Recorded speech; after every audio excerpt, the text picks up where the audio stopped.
Let me tell you another ferret story. Yuki and Bing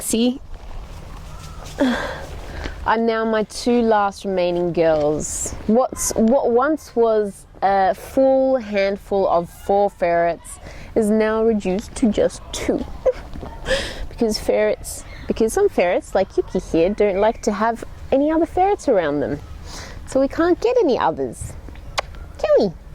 No, we can't. Because you go, rah! Rah! Get away from me, other ferret! Get away! Rah! These girls certainly know how to express their love. Yuki loves to give kisses. Will you give kisses? Sometimes she loves to lick your eyelids to the point where they end up feeling like they're burning. And Binksy, often after she's had a run around the house for a little while, she will find me no matter where I am in the house, prop herself up on her 2 back legs and start scratching my legs to ask to be picked up. After this, she'll normally curl up in my lap or in my jumper and fall asleep. It hasn't always been this way though. Binksy wasn't always so loving. It took trust and time and patience for us to be able to bond to each other like this. Stop wriggling. It takes love and attention to grow bonds like this. Just like with all good things, creating strong bonds takes patience, love and time. I've always had a special bond with Binksy. We've always had this kind of understanding, but she only recently started to cuddle up on my lap. And recently just started cuddling up on Doug's lap as well. And it could be the trust that she has. It could also be that she's getting older and just likes to find somewhere warm to sleep. But I like to believe that she loves me. I just want to wriggle, wriggle, wriggle. Binksy and I have always had quite a special bond. Even though she always seemed a little bit distant and aloof, always minding her own business. I respected that. She had her own little personality, but there was still that little connection between us which I couldn't quite explain.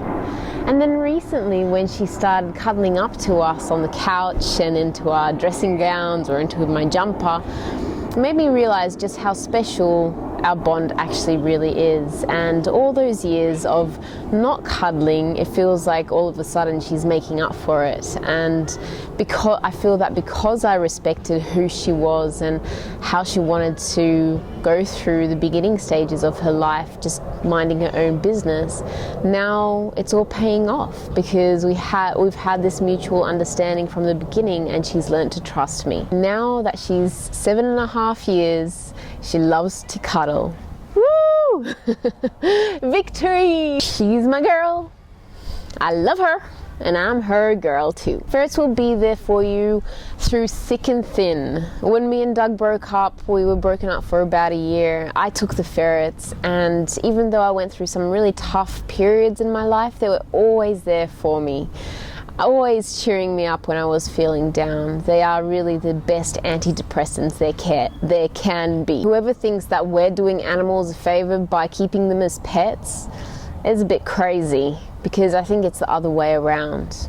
They're doing us a favor by putting up with us. They are there for us through thick and thin, through good times and through the bad times. And they're always there to warm our hearts and souls and make us feel all warm and fuzzy on the inside. Our community, our ferret community, is starting to grow rapidly, but it's still a very small community comparing to cats and dogs and other animals out there.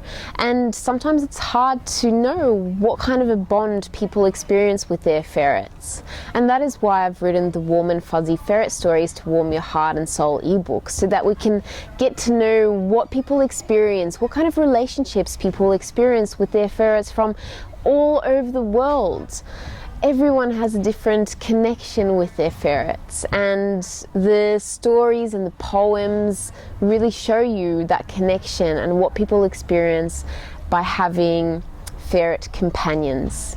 So I encourage you to click on the link below and check out the next page, and I look forward to sharing more warm and fuzzy ferret stories for the heart and soul with you.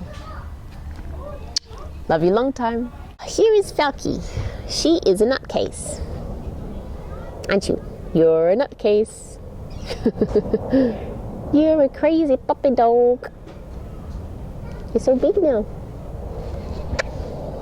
Falky is a nutcase. Falky is a nutcase. But we love nutcases in this family. So you've found the right home. Mwah.